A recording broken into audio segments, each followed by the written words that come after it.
Isaac Mutombo, j'aime bien t'appeler journaliste intelligent. Tina Beni, Tina Kolwezi, l'émission est suivie, en tout cas, félicitations. La canicie était, Yozali l'issue à peuple. Au ministre soit armé, au ministre pas l'institution, il y a pays. Je vous dis la vérité. Même les lobes à cause de la fandi, à sommer le café, qui me sache bien comme le café, on était après demain. Nauti ko sambe la nzambe, nauti église. Nakoko c'est la mutu makambote. La terre a volé le sang des innocents dans ce pays. Vous avez dilapidé le compte du trésor Bobini Simbo et à l'État avec autant de légèreté. C'est pas interpellé au pays. Il y a pas preuve. Alors ça ne valait à rien de remplacer Joseph Kabila. Vous comprendre que Kabila a battu c'est Batika Etimia. Comme à 200 000, après moi j'acclame. Non. Tozoyoka makambo wana yake bango bazosomba kaka mapango ba oya sombi mapango na oya sombi ya minene mikolo nyonso bazoboma bato mikodoko neti toza na mboka na biso te papa 60 ya pasi ya mawa. Égoïsme. Ils ont travaillé pour eux-mêmes, pour leur famille, mais ils n'ont pas travaillé pour le pays. Navengi bino na liberté comme on ngai Alexis. Tovengi bino na commune ya Matete. Konda bilaka minene.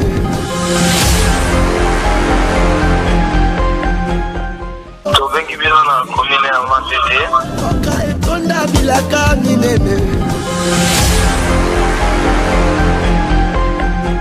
Bobini Simbo et à l'État avec autant de légèreté. C'est pas interpellé au pays.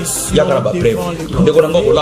Alors ça ne valait à rien de remplacer Joseph Kabila. Vous comprendre que Kabila a battu c'est Batika Etimia. Comme à 200 000, c'était l'émission du peuple. Non. Tozoyoka makambo wana yake bango bazosomba kaka mapango ba oya sombi mapango na oya sombi ya minene. Bokeba mosala oyo totindela bino bosali na note. Oye yebisaka bango ete bokeba politique ezalaka nde mpona intérêt ya population soki population za ko se retrouver te tina moko te ezali ete bozala wana bandeko na ngai émission esi ebandi na yebisaka bino ke napesaka bino maloba po ete biso bato tozalaka na plateau toleka bino maloba te na kofongola telefone na ngai banimero yango oyo na gauche na ngai somba unité benga mpona kointervenir soko oza kobenga te elobi ete ozwi mboka oyo kabia na maboka bapolitisien basala na yango oyo bango balingi. Bandeko na ngai l'émission du peuple a commencé. Nani na yambeli bino lelo. Yali bosso o yazali na plateau na biso yazali bongo maître Oscar Beya o yazali coordonnateur de la génération sans impunité maître Oscar Mbote nayo. Mbote ndeko Eliezer. Ndeko Isaac. Mbote ndeko Isaac, comprenez mon frère, c'est presque Eliezer et Isaac, c'est presque le même. Vous êtes des journalistes le plus renommé de la ville, comprenez, je dois vous saluer ainsi.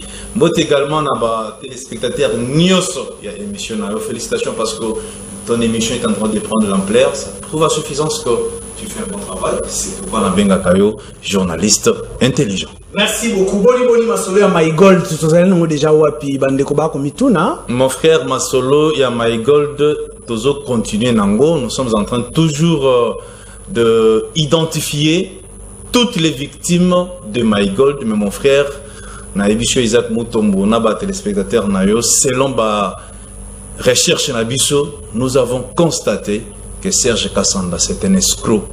Au courant de cette émission, Tokola Kisango que non, Ezalaki escroquerie à ciel ouvert. Merci, on en parlera, mais Nayo qui peut être Serge Kassanda, Ezalaki Nayepe Kaka, Azane Kaka victime, Tokobeta les solo à la fin. Qu'est-ce qui s'était-il passé? Parce que Ayali victime, Yende Azalaki, DG, il y a My God Rêve, oui, Chanjaki, et Komaki.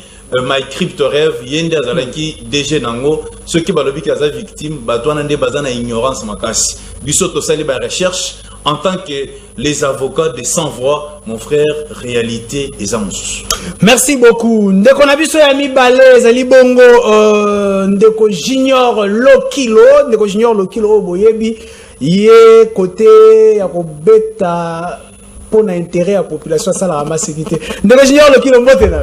Mbote ndeko Isaac, félicitations pour la Moussa Kosala. Merci. Ndeko na plateau. Même Mbote na balinyo swazolanda bana Congo na Kinshasa na Moamba na kata Kinsenso, bien que na Kinsenso ne bangule zobeta ndeko Isaac. Okokuta mabengi. Ezo salima communément appelé au babini na côté la différence ça va érosion.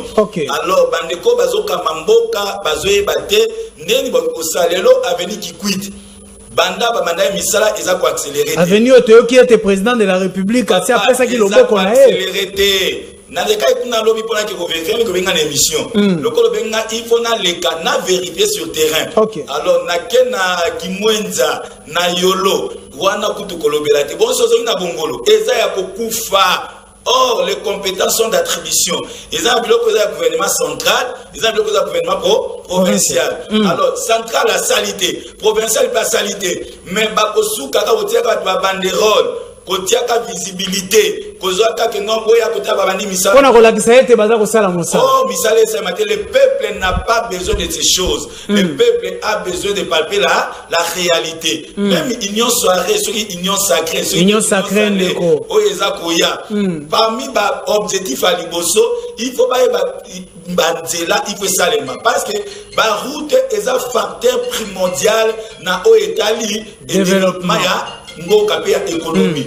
Alors, ceux qui vont dire les habiletés, pourquoi ils vont développer ce plan économique sur ce tant que bazoya na union na bangwana ya égocentrisme pe yo ba égocentrique ba kosala mini et sengeli ba kotala likambo ya banzela parce que banzela ezate biloko ya province moye kota awa ezate pe awa na kata ville ya Kinshasa tambola ne ba mulezobeta mawa. Merci beaucoup Ndeko Junior Lokilo. Je crois que Kobeta penda masolo yango en détail parce que la population ne base ya émission na biso bande ko na ngai natango bande ko mususu ba ko se distraire ngana ebisa bino ete ya biso objectif ezala bien-être ya population. Nazo banda na maître Oscar na pré-image o ya premier ministre Sylvestre Ilunkamba o ba do proposer biso. Nakobanda penza na maître Oscar Simon talala na image ya Ilunkamba premier ministre Simande nazongeli plateau na ngai Simon image. Ouais. Merci beaucoup. Et quand je parle, j'ai l'habitude de dire juste ce qui est nécessaire. Vous connaissez comment a évolué la situation politique dans ce pays. Je ne vais pas épiloguer là-dessus. J'ai tiré, en fin de compte, les conclusions de cette situation et je viens, en toute responsabilité et conformément à la Constitution, de déposer la démission du gouvernement de la République. Je remercie le président de la République au nom de mon gouvernement. Je l'ai remercié de la confiance qu'il nous a témoignée dans le cadre de l'accord de coalition qui a permis de connaître la première expérience de passation pacifique du pouvoir. En ce qui me concerne personnellement, j'ai remercié le président de la République de la confiance et de la cordialité de relations que nous avons entretenues durant les 15 mois que je suis à la tête du gouvernement. Je voudrais pour finir ici remercier son Excellent Joseph Kabangé.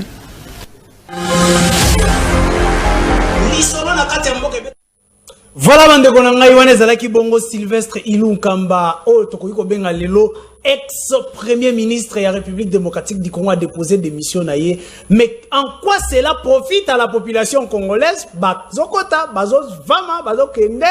Qu'est-ce devient la population congolaise? Maître Oscar Beya, quelles sont les implications? Il y a démission à Ilunkamba pour la population congolaise. Merci mon frère journaliste Isaac. Le Premier ministre, l'ex-Premier ministre aujourd'hui, Ilunkamba, est parti. Ce qui est tout à fait normal. Est-ce que c'était important? Ezalaki important. Ezalaki très important parce que bilan naé pendant 2 ans, ils ont vraiment et loko ya sali à malonga pena réalité. C'est tout à fait normal. Le professeur Ilukamba est parti. Et le chef de l'État pourra, comme M. Bahati Lukwebo venait de déposer la majorité identifiée auprès du chef de l'État, bientôt, je crois que ça ne prendra pas beaucoup de mois. Ministre Asika Kozala, le premier ministre Kozala, le gouvernement Siko Oyaba responsable, avec les gens qui vont travailler pour l'intérêt général. Je félicite d'abord le professeur parce qu'il venait de poser un acte sérieux, un acte d'homme d'État. Il est parti parce qu'il n'avait pas encore la majorité, ce qui est tout à fait correct et juste. Mon frère, Ponanine, il est parti, c'est parce que Soko Tali, pendant 2 ans, Sylvestre Ilunkamba a sali comme premier ministre. 15 mois, disons. 15 mois, disons. A sali comme premier ministre dans le gouvernement. Et rien n'a marché. Et rien n'a marché, mon frère. Parce que Namboka, ceux qui gouvernement y allent malamouté et l'autre kotambola ezate. Voilà l'objectif de l'Union sacrée. Attendez. Maître Oscar. Mon frère. Lorsque Makamboe kotambola te. Oui. Pourquoi kotala Ilunkamba? Oui. Natango toyebiete, il n'y a pas de mauvaises troupes. Il n'y a que de mauvais chefs. Exactement. Tango ya Kabila ezalaki Kabila. Kasi lelo bokomi kotala Ilunkamba. Mon frère, il faut qu'on sache la différence entre Félix et Kabila. Félix, c'est quelqu'un qui respecte les textes. C'est très important. Ilukamba, c'est celui qui est le représentant, je suis en train de dire, du Parlement. C'est-à-dire, il est redevable devant le Parlement qui a été élu par le peuple, ce qui est connu. Mais c'est lui le chef du gouvernement. Nous vivons, c'est à cause du gouvernement. Le ministre, l'ensemble des ministères de la République était entre les mains du FCC. Vous connaissez mon frère pendant ces 2 ans. Tout le monde qui n'a qu'à FCC. Il y avait des tiraillements terribles. Aujourd'hui, le gouvernement Ilukamba est tombé. J'ose croire, dans 2 semaines, nous aurons un autre gouvernement. Et vous verrez, ce gouvernement va servir le peuple congolais en général. Je crois le pasteur qui est à mes côtés. Un jour, il m'appellera. C'est quelqu'un de bon droit. À Kobengana, le maître, vous avez raison. Comme FCC Cash est tombé, les pays vont marcher. Gardons silence et soyons sereins. Très bien. Merci. Ndeko Junior Lokilo, Yokin Maître Oscar Koloba. Après une année, 2 ans, pour nous féliciter. C'est que le chef de l'État n'a pas pu faire dans les 2 ans qui venaient de terminer. Il va le faire. Je vous dis, avec les nouveaux gouvernements, il va le faire. Merci. Merci. Ndeko Junior Lokilo, vous êtes d'accord avec Maître Oscar? Vous êtes d'accord? Oui, Ndeko Isaac. Et Ilukamba t'a porté charge à échec et à gouvernement. Ndeko Ilukamba na yoki mawape pas c'est pourquoi. Na pese conseil na plateau na yo à plusieurs reprises. Conseil à Liboso, n'ebisi papa. Yo za lokola ndeko ya palu. Yani ve, yani kaka, vie kizenga. Tango kizenga koti apesi ba étudiant ba bourse. Et je me souviens à l'époque, j'étais en G3. Dit comme la 2e licence, tu as la bourse, il y a Kizenga. Mais papa, ça là ta exception. Et colonial Yazalelo dit Kabazaka, professeur et assistant chef de travaux Nabiso à l'époque, il y a 3 des sociétés. Ndeboza pour Lukata ba étudiant, base à la bourse. Ti papa wana à Longwe, étudiant congolais à bourse était. D'ailleurs, oh ba kitisa nenikine. Bana batotaka ba village ko ba yakotanga classe ba mususu ba se retrouver na ba kamoko kanisa ba komi na balabala. Voilà pourquoi, parce que l'irresponsabilité et problème mes amis, les responsabilités sont partagées. Il y a primo Ndeko Félix azaki na carte rose et azaki na contact ya mutuka. Ndeko Kabila azaki na carte rose ya mutuka. Babanda kotamwisa mutuka batubo mibale. Mon pas en contact, mon pas en carte rose. Or le roulage, so okutana na rotuna yo contact te, carte rose. Carte rose ya kinini? Assemblée nationale. Le nombre exorbitant des ministres, les gouverneurs des villes, le président de l'Assemblée provinciale, le nombre de députés provinciaux. Azaki na bango ebele. Ce qui faisait que non, il y a un Simba Mutuka. Nandela il y a système. Kabila continue à nous diriger au travers les systèmes. Et aujourd'hui, je ne peux pas accorder foi à Oezo Salem. Ah bon? Oui. Donc il doit assurer que c'est l'eau parce qu'il faut que non, banato le cas système à théâtre. entre bandeko FCC na cash. Le lot d'émission ndeko Ilunkamba. Est-ce que va changer quand la communauté ndeko ça qui doit réfléchir un peu. Doit réfléchir. Le lot bandeko sur FCC va se retrouver na Kenya sacré. Oui, c'est seulement le changement du nom. Mais non les individus. Ce sont les mêmes individus. On a dit que c'est un problème d'idéologie. Idéologie, comme nous sommes Ilunkamba, sur le plan constitutionnel de la loi Mboka, il devait travailler dans la vision. Il y a président de la République. Il faut travailler dans la vision. Il y a chef de l'État, mais est-ce que... Mais Ilunkamba n'a pas travaillé dans la vision du chef de l'État. Il travaillait dans la vision de l'autorité morale, mon frère. Merci. Il y a égocentrisme. Est-ce que Bako travaillait dans l'agenda caché? Parce que jusqu'à présent, je prends un exemple typique. Dans l'union rapidement, monsieur le pasteur, il n'y a pas de un exemple typique. Je vais vous amener dans une petite réflexion. Le lot, 30 secondes. Parmi les candidats, Kabunda Zone candidat. Na IDPS, il n'y a pas de femmes. À l'IDPS, il n'y a pas de femmes. Aza député qui oppose à vice-présidente Lelo. Na IDPS, il n'y a pas de jeunes.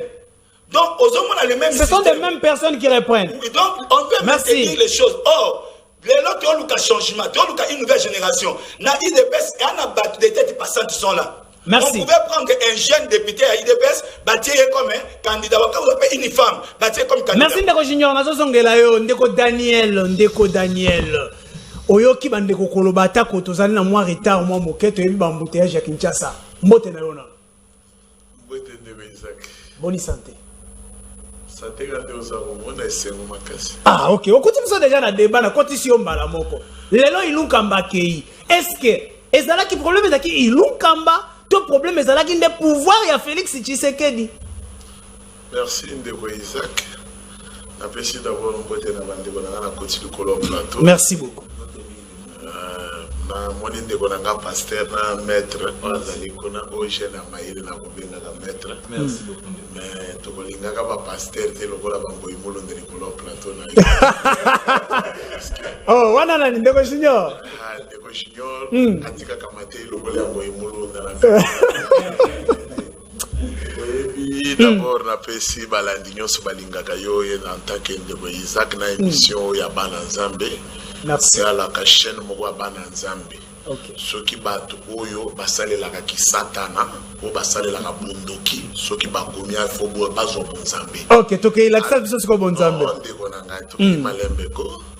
Soki ata o salelaka ki motema lukundu ata soko mina plateau yo motema lukundu ana linkolo banete bandeko fayulu na bato na yenyonso. Oh. Soko mina plateau yo faut changer na plateau oyo Bible ezalaka d'abord liboso. Meka ko changer bana Nzambe puisque politique ezalaka liputa te.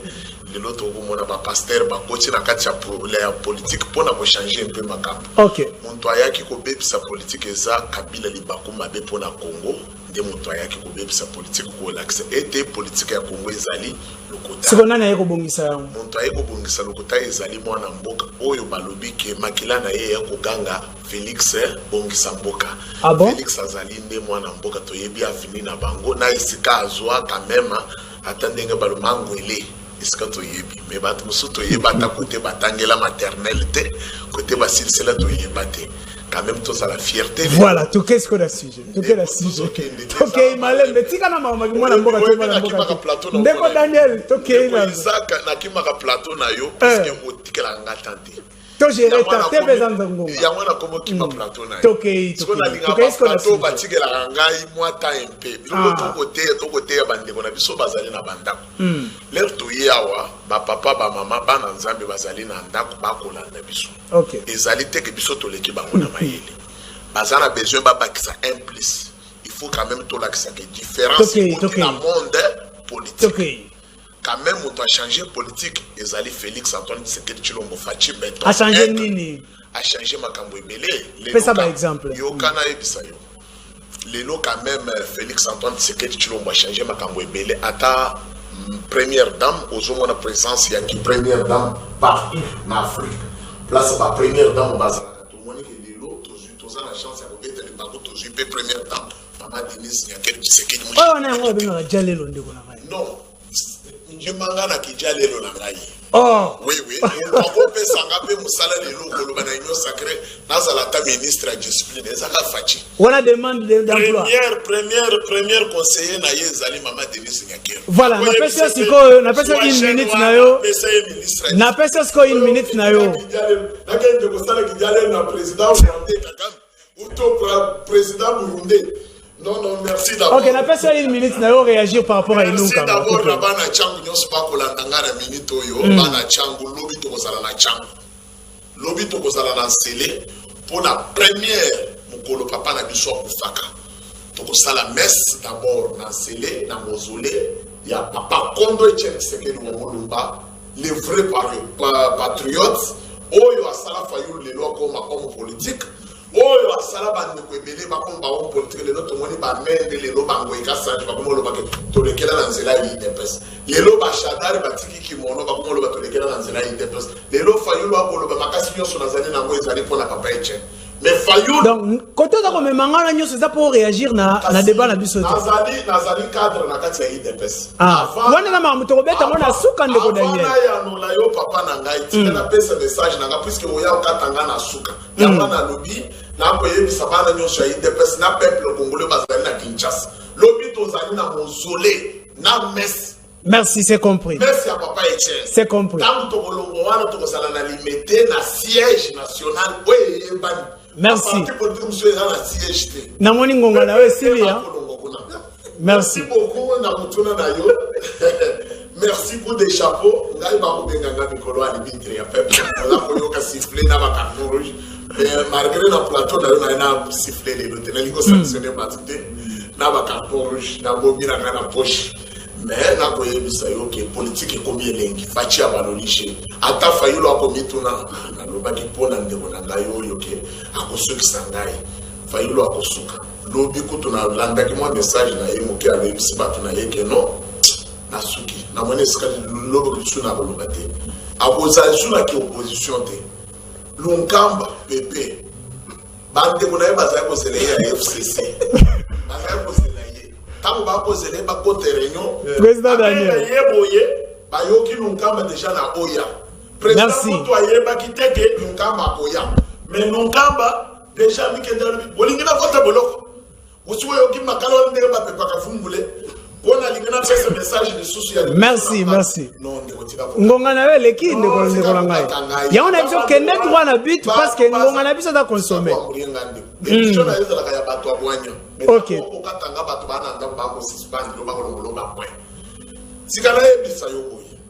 Zonga penza la suite. Zonga la suite. OK, OK. Boye bi côté bo bandela. Ngaler na ye fona ramasser nyoso. Tala pasteur awo.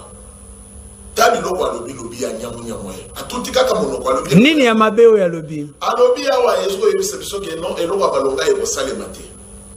Pote bozongisi kaka bato moko ba Lambert Mende obino bo finga ki lobi. Sanga bunganga sana na kati ya Eramuka. Awuti wapi? Musito azanani a travaillé na Kabila combien de temps? Fayulu a travaillé na gouvernement ya Kabila. Soka yebi politique te atike la beauté ya bato na ndako. Atika koyala babiloko na plateau puisque biso to babiloko à pièce contre pièce. Ah bon? Toi la besoin de ça peuple là. Merci. Batu muntu ya FCC a sati. Tozande na peuple congolais. Lelo na kati ya union sacrée coup de chapeau. Tozana député de société ya MLC, ya PPRDT, ya IDPST, ya Namuka, ya SIDT à monaki ndeko na ye.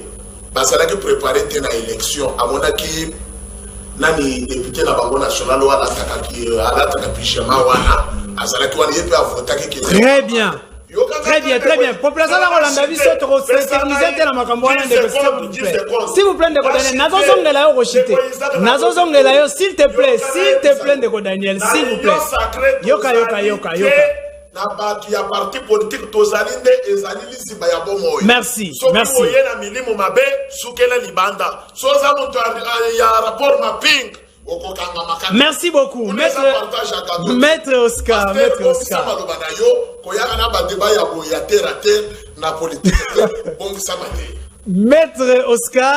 Oscar, oyoki ndeko ya ndeko. Oyoki ndeko junior Loki Lokoloba. Alors, rien ne changera. Rien ne va marcher et on peut saluer d'espoir. On peut changer Iloukama, mais Iloukama n'était pas le seul. Qu'est-ce qui prouve que les autres peut saluer sous nos confiance? Merci beaucoup, mon frère Isaac. Je félicite d'abord mon frère. Je sens que vous sentez quand l'intervention d'un homme qui connaît la politique, quand il a pris du temps, moi je voulais que Otika écoute aussi cette émission. Ndeko Daniel. Non,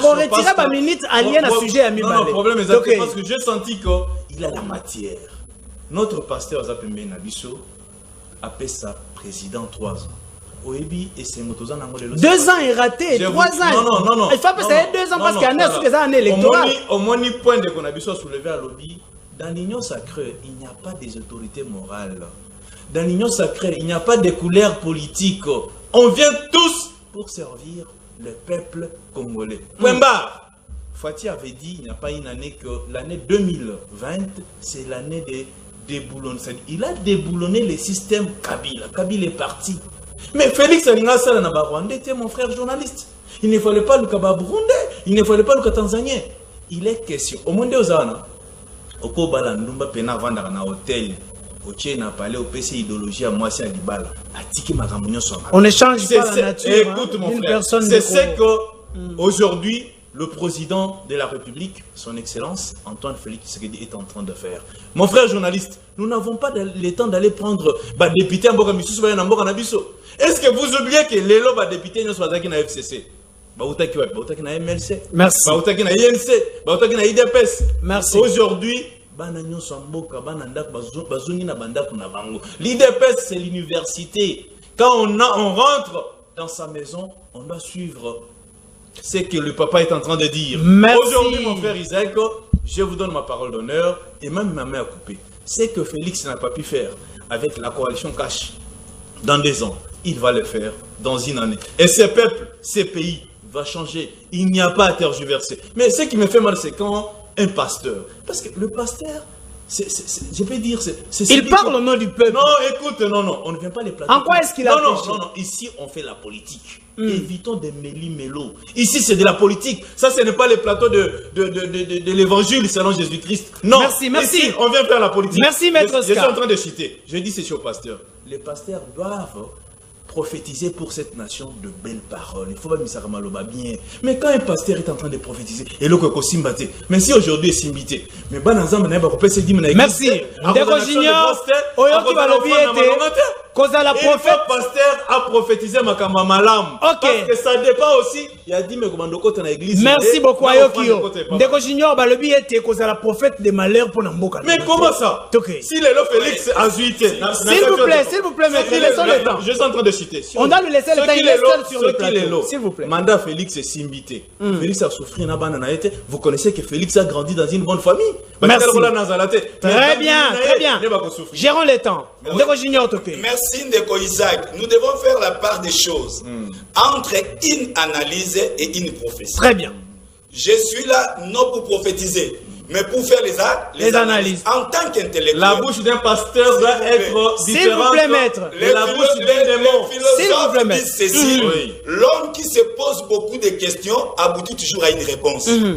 Dans Moza Komituna Mituna Ebele, nous posons la réponse Yamala, même la recherche scientifique. Tu ne peux pas faire une recherche si tu ne te poses pas beaucoup de questions. Ni les arôles qui ça a été espoir exacté. Lobby, on dit que le bâtiment de Kondo Etienne, c'est qui pour la messe. Pour la messe. Alors, je vous ai toujours dit, on ne pleure pas un philosophe en organisant des messes. Ni en faisant des cérémonies dans le stade des martyrs. Très bien. Le philosophe n'a pas appliqué philosophie naïe. Quoi appliquer pensée naïe. Donc les lois IDP ça va ça la le peuple d'abord. Alors que demande ce peuple? Le peuple demande à Zomaï. Le peuple demande à Zocourant. Le peuple demande à Alia. Le peuple a besoin de Banzela. Ça a 2 ans à pouvoir. Plus 18 ans à Balien, 20 ans. Qu'est-ce qu'ils ont fait? Et aujourd'hui, allons-nous acclamer les pareilles histoires?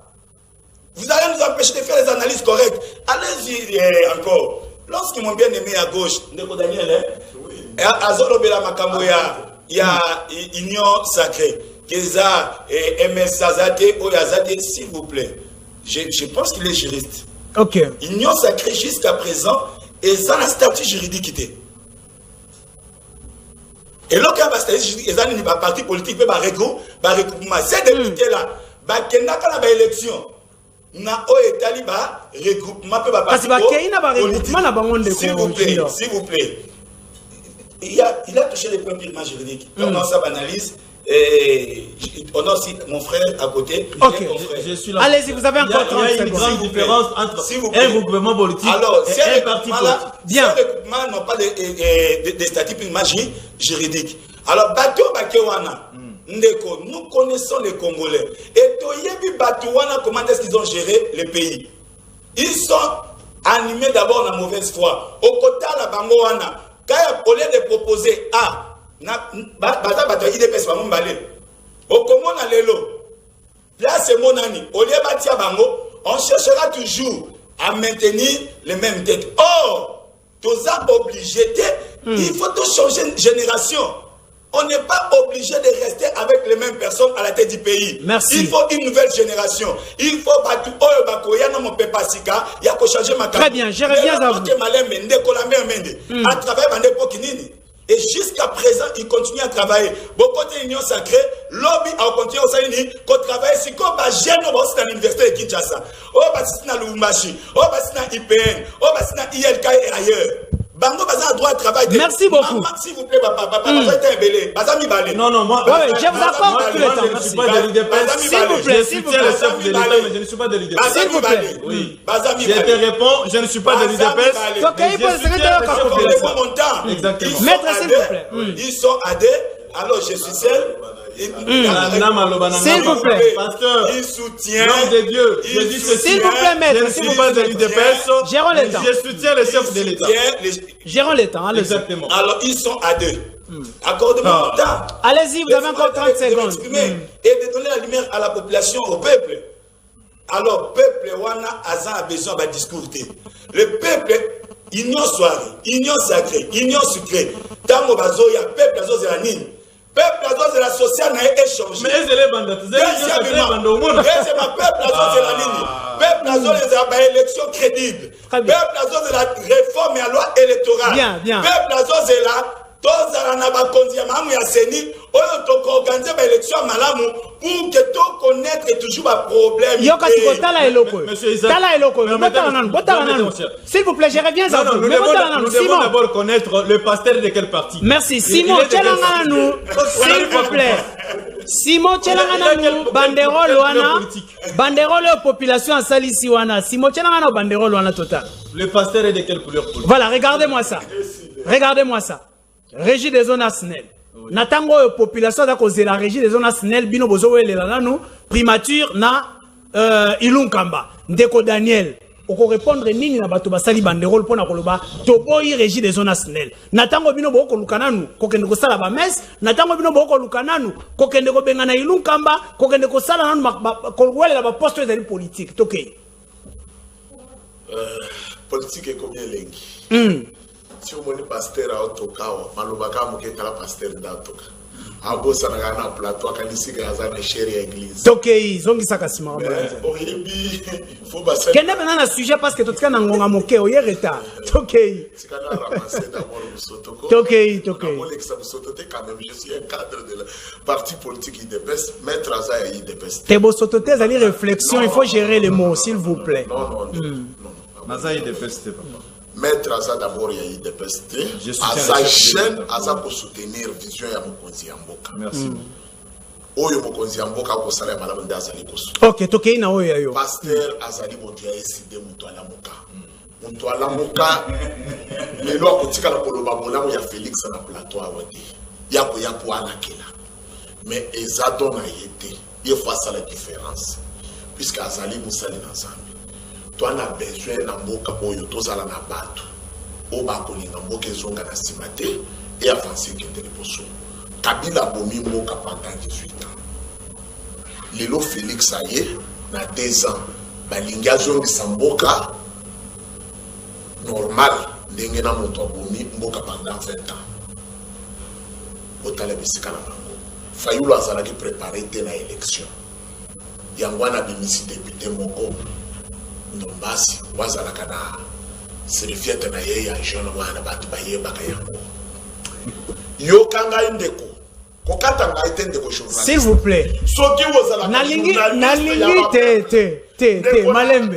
malembe nalingi boye so na tuni motuna tokende droit motuna nanga ezali koyeba non ouais kasi ezwa temps ya kolia nyonso te nalingi ete ozala droit au but motuna ezali ya koyeba que demande le peuple par rapport ya oyo bino bozali kosala nalakisi yo banderole wana population kosenga régie des zones mana na SNEL par rapport ya ce que vous faites aujourd'hui. Merci nakende na motuna na moyenga de minute selanga 2 minutes lié nakoyebisa yo boyinde peuple nde moto asengaki Félix aboma libala bato zala bango na libala okosala eloko te ndeko pasteur na mona ye na fade na range côté ya nani ya ndeko Fayulu bakoyemba Félix elilingi ya pamba akendaka kobondela na butu na kinga kati lelo oyo pasteur azangi discours ya kotelema na kolikolo plateau azola kele nyo sacré lelo toko sabayimbo katende kuna ngai ndeko Isaka oza jeune ya mayele lelo sona yokipe Félix ache yo chargé ya communication ko sala nga bien oza jeune akosengelo pe ndeko tokosenga wana kuna ngai mendeko biloko akolobe sala nga nzoto malili politique ni foni ni politique tokolisa débat ayaka na débat ya sete aloko taka biloko na balabala tant ya kotanga biloko à la question posée oza journaliste te protéger na talanda ko chamu OK s'il vous plaît Ndeko Junior répondez aux questions merci Ndeko Junior OK bande ko bayoka yoka ka oza muntu makelele ya kotanga politique ya kotanga bible na ndako biso tozali ko yekolo politique yezo yokola mate ya kote bande ko dimanche voilà eloko na koyebisa yo régie des eaux SNEL bato babomi SNEL bazali ndeko eza système kabili kasi po botombola ngo esengi combien de temps yoka ndeko yebisa pe bayimboka ozali journaliste moko ya profond oyo pe Félix asali na ka ya SNEL combien ya bamoteur baye nango o ba installer ndeko lelo bande kwa mikonga bazali na courant 24 heures sur 24 heures et pas nanga na tiki mai te yokana koyebisa yo ndeko bande ko ya mikonga bayebisa na pesa Félix Antoine Tshisekedi ngote na félicitations mikolo yo ngungi ezali susute na carrière terre jaune et faux bank kulune sili ya musalate lelo oyo ndeko lelo koloba pona mai muntu asilisi mai muntu abebisi mai ezali Fayulu bato bazalaki na kimbuta Fayulu la dirigeant na gouvernement yokana yebisa yokate tika kokata ngai merci population azakona ndeko za kogere sana kati alobi na raison Fayulu muntu apesa beki epa ya kimbuta azala lelo ngana koyebisa peuple congolais ndenge naza na plateau awa biso to votaki Félix Antoine Tshisekedi Tshilombo pona pasité to voter pour un changement ezali coup de chapeau lelo très bien c'est compris na Félix lelo wochi mwa barrière kotima ya FCC très bien merci Kabila komi mbeya merci Ndeko Daniel je crois bandeko na ngai lelo to bandaki merci oyoki information teke masango comme ekolo 500 francs merci permettre population s'il vous plaît bandeko na ngai to bandaki mission avec retard Simon proposez ngaka moke bandeko ya My Gold o ba kolela wana moke kaka s'il vous plaît mission to comme okende s'il vous plaît bato My Gold Simon tchala ngai kaka illustrele kaka image ya bandeko na My Gold todo chite wana Simon s'il te plaît voilà je crois bandeko wana autre zali komona ila bandeko ya My Gold maître Oscar Nado pesa o maloba par rapport à eloko na tuna ki bino la fois dernière. Bino ba politicien, qu'est-ce que vous faites pour la bandeko? Il y a des gens qui meurent. Pour la likambo etali My Gold. J'ai appris Mikolo Tukoloka qu'il y a un papa qui s'est pendu pour na likambo ya My Gold. Nalingo chamwa lilobana yango parce que émission na biso comme penza na suka. Merci beaucoup mon frère journaliste. Biso tozali les avocats des sans voix, ce comme on y va swana ezalaki na kati Fiking. Place tozo identifier ba victime nyonso ya My Gold parce que les lots comme déjà na ba 2800 victimes et l'opération identification continue cette semaine. Ça va prendre fin, ça sera le vendredi. Et nous disons au peuple congolais, aux victimes de My Gold, Monsieur Serge Kassanda, oyo escroqué binombongo. Na biso pe tozana kati wana tozaba escroc. Tozaba victime, victime plutôt voulais-je dire. Merci. Parce que la petite ligne exactement, nous sommes tous victimes dans cette histoire. Mes chers Congolais, pendant la période de Félix, on ne peut pas nous escroquer notre argent ainsi. Voilà. Serge Azana capital awa. Nazo bengi sabino nyoso. Toko sala marche pour na kosenga mbongo na biso. Serge biso toko funda ye ko afuta biso mbongo na biso. Pesa numéro na programme. On ne va pas laisser cette situation passer inaperçue. Selon ma recherche na biso mon frère Isaac, ça prouve à suffisance que My Gold, MCR na MGR ezalaki ba compte privé de Monsieur Serge. Na dit que la mi-temps oyo azoluka déjà comment. Voilà to robeta yango na bande ko ensemble votre numéro. Bande ko na biso nyonso ba victime à My Gold, biso nyonso tozali ba victime mais il faut to sangana dans un état de droit. C'est l'esclave qui ne réclame pas ses droits, mais l'enfant de la maison va réclamer ses droits. Je sais dans cette histoire, Maman Denise Akolamuka, parce qu'à cause de son excellence, le chef de l'État va parler pour l'intérêt de son peuple. Prenez notre numéro, c'est les 090 413 70. Au courant de cette semaine, nous aurons une conférence de presse pour dénoncer cette escroquerie à ciel ouvert organisée par M. Serge Kassanda et son groupe. Nous n'allons pas laisser cette histoire. Merci beaucoup. Pasteur, nous sommes arrivés à la fin de notre émission pour aujourd'hui. My Gold, les gens en meurent. Qu'est-ce que vous dites? Merci.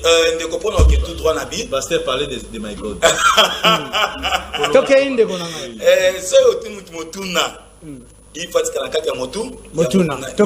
Je suis très écœuré et j'ai très mal au cœur. Pourquoi? Nous sommes dans une république, dans un État. On a les institutions. Pourquoi appeler maman Songolo, papa Pakala? Pourquoi faire les Djalelo?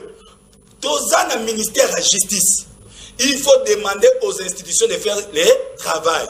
Notamment, notre service intelligence. Il faut Moussa Sani et Salema. Ce Moussa Salemi Malamu, Babiloko Mike Songolo, Mike Pakala, et Kozalate, peuple, comment vous escroquez. En deuxième lieu, nous laissons à la justice de faire son travail. C'est-à-dire, peuple Oyo, justice à rendre Bango, Oya Bango ba droit. Peuple justice à Moussalana, Naye. Donc, je n'invite pas Maman Songola Babaka. Dans un état de droit, non pas Maman. Vous avez appelé Maman. Vous avez parlé de Maman. Est-ce qu'on peut appeler Maman Denise? Merci. Déco Daniel, émission est Sili, Bino la pouvoir. Émission est Sili. Valorisons les institutions du pays. Très bien. Déco Daniel, Bino la pouvoir, Bandeko ya My Gold. Merci. Bino na pouvoir, Bandeko ya My Gold, bazo le la bokangi matoy. Lobi soke taki Kabila mbele, UDP sa telemi. Oui. Tokei. Merci Ndeko, tokokota na motuna wana pasteur weza intercession te eza débat politique.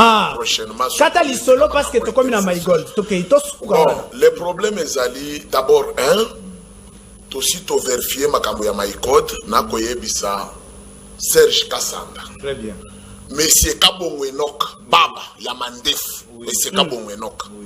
Bazali ba fondateur yena mwana na ye Monsieur Serge abali mwana ya baba wana bazali misa. Une information correcte. Bazali ba fondateur ya stati ya My Gold. Ndenge na kendaki na 4e mairie en tant qu'arbitre ya peuple pour na landela. Na kuti bango na stati wana en tant que ba fondateur ya My Gold. Et loko to ko senga Monsieur Kabongo Enoch ache coin akimi Moutou Oyo Bazaba fondateur, Moutou na 300 véhicules, na mabango. Serge Kassanda, Oyo Babombi na un général. Oui. Mais c'est le général, na koyebisa yo nazali arbitre ya peuple. Na kobanga Moutou te. Ok. Kabila na dictature na eto sukisaye. Très bien. Bongo ya bana mboka. Bozongi sambongo ya batu wana. Bakangaki innocent. Mais c'est Kaska Songo Chigal. azalaki chargé à financier ye alobi ngai nazali pe travailleur na yebaki yango très bien yokanga ndeko Isaac papa na batoko bibo sengela ngai déjà kaka déjà baby c'est là yo te bana mboka bakolanga na koloba boye pesanga ata 5 secondes ya papa na koyebisa boye bana mboka bakolela lero bino bozozwa mitoki ya bana mboka bozolia misuni bozosepela mais yeba mutoki ya moto eskai wotaki batu bozwi mbongo ya batu na maikode bo estroke bango pas moins de 18 millions de dollars présidence ezalaki na makambo wana te chef de l'état ezalaki na makambo merci eza montage ya babiloko na bino bosalaki boyiba peuple congolais merci tokolandela yo monsieur le général voilà très bien s'il vous plaît non les annoncer permettez-moi de les annoncer papa Etienne Tshisekedi wa Mulumba permettez-moi de les annoncer grand géant tokolia tokomela wana tokutana wana pour célébrer mukolo papa Etienne Tshisekedi ko célébrer Tshisekedi c'est da kolia la komela merci beaucoup na balandi nyonso ya émission na biso merci beaucoup. Merci beaucoup Bandeko. Merci Nabino Balandi émission Nabiso. Émission Ekomi na Suka. Kasi naza ko rappeler bino numéro pour te Bandeko o bazali ko kipe makambo ya My Gold ezali 090 77 41 370 Tosuki awa tokuta na mikolo ezali koya. Merci beaucoup et bye. Kolwezi, l'émission est suivie, en tout cas, félicitations. Nakanisi était, Yozali l'issue à peuple. Au ministre armé, au ministre